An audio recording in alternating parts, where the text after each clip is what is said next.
Rwanda online ndagushimiye wowe udukurikira uri burasirazuba iburengerazuba amajyepfo amajyaruguru ndetse n'uri muri diaspora wese ndamushimiye cyane ariko wene nibege n'abantu mu mujyi wa Kigali ariko mwese ndabasubije mbifuza kugubwa neza uyu munsi rero ndashaka kugira ngo nakirane umugabo ukomeye cyane umugabo ufana APRFC ndashaka kugira ngo atubwire ibyumviro bye atubwire amazina ye akoze cyane Jean Carlos nitwa nawe gisubizo Jean Claude banze kwizina cyane rya Gikoni International ikintu cya mbere nakubwira ndishimye cyane ntiwakumva ibyishimo mfite urumva ko nanasaraye ku ijwi ryanjye kuba mu kiba bashije gutakaza aduhaye intangiriro nziza cyane kuba ubundi nje nago nari kuza kuri stade ngo Rayon Sports ikipe yacu iri gukorera imyitozo muri Zanzibar nubwo bitagenze neza muri Mapinduzi Cup ariko twaragerageje uko rushoboye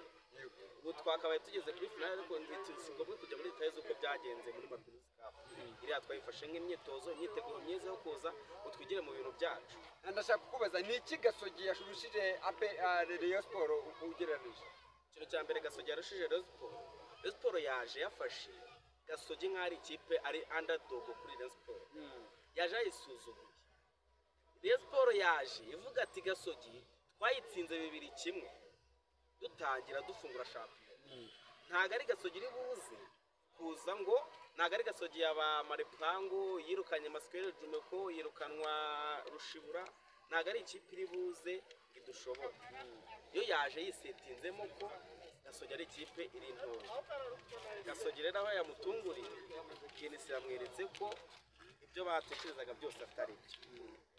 ugereranije wowe uburyo wabonye ikipe ya Rayon Sports izongera kubatsinda muri iyi phase retour Rayon Sports nabonye si Rayon Sports mbi pe Rayon Sports mbi cyane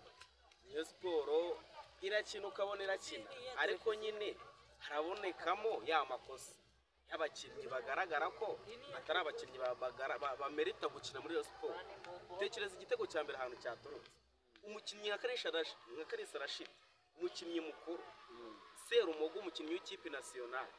arakora amakosa nk'ariya muri Sirifasi bafashe abakinnyi ba Gasogi barabasuzugura bakajya bafata boro bagashaka kubacengera mu muze mu rugo rw'amahina Gasogi ntago ari ikipe ntoya wito yes ngira ngo abantu benshi bakomeje kuvuga ko Joachim Jobela ndetse na Simon Tamare ari abakinnyi na Charles Bale ari abakinnyi ngenderwaho kuri Rayon Sports kuko niko wabibonye ikintu cya mbere navuga aho ngaho match yafungura igitego cya mbere Gasogi yatsinzwe match ifungura muri shampiyona ya 2023-2024 yagitsinzwe na Charles Bale igitego cya mbere Charles Bale ntiyaraha yatakirwaga nande yatakirwaga na Gomez Paul Gomez niwe watakaga Charles Bale ntiyaraha yahaye pass na Joachim Ojera urumva Manu yarari mu kibuga ntiyaraha Rayon Sports abakinnyi bayifashije gutsinda Gasogi match shampiyona igitangira nta bari bahaye ari Joachim Ojera ari Simon Tamara uri mu izamu ari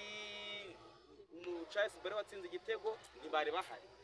icyuho cya Ojera cyagaragaraga muri cyane ndagira ngo utubwire ku byishimo ufite byuko mukeba yatsinzwe utubwire ese ikipe yanyizagera mu Rwanda ryari bizaba bimeze gute utubwire ukuntu byifashe twebwe size ngizi turishimye ubu ngubu ikipe iri mu myitozo irakora neza ikipe izagera mu Rwanda ku cyumweru ku isaha y'isa 8 n'igiciro kizabigeze ku mpuzamahanga cya Kanombe yego ikipe izabigeze mu Rwanda tuzatangira gukina shampiyona tuzakina Peace Cup kuwa 3 na AS Kigali saa 12 ku itara hari Nyamirambo ubu rero abakinnyi ndakeka babimenye inkuru nziza ntago babura kuyimenya mu gihe baratakaje umukino twari kuzakina ku cyumweru wabaye kirarane ni ikipe ya Marine tuzakina nayo ndagira ngo mbwire Rayon Sports ntituzishyire baro hasi yego nize nibije guhangana nize duhanganira icyamahoro ariko shampiyona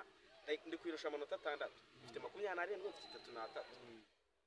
ndatsinda Marine nyishyiremo amanota 9 ubu ndi guhangana na polisi uretse ko polisi sinyemera ko mpangana na polisi ndayirusha amanota 2 ariko nge sindi guhangana na polisi umukeba w'ibihe byose duhangana ni Rayon Sports yes polisi ndagira ngo we ku giti cyawe tubwire ibyishimo uzaba ufite umunsi uzaba waje gukina na AS Kigali ndetse tuzahuriye muri shampiyona dukina na Marine njyewe ibyishimo nzaba mfite nzaza hara kuri stade mfite ibyishimo icya mbere kizanira ibyishimo kiba yatakaje ubu saa izi ngizi tuvugana ndamurusha amanota 6 mfite ikirara ubwo rero nta kintu kizambuza kuza mfite ibyishimo kuko nzaza gukina na AS Kigali yego AS Kigali yari yubatse yongeyemo Adolphe yongeramo abandi bantu ariko natwe ahantu turi muri pre-season kamibare nka pre-season byatugendekeye neza wenda ntibyagenze neza cyane reka dusoze ndashaka kugira ngo nzakubone ayo magambo umbwiye ababaza abareyo ayo magambo umbwiye ashavuza abareyo uzagire gute uzayansubiremo ikintu cya mbere ikintu nabwira Rayon Sport cya nyuma nijye gucuruza imigati nta kintu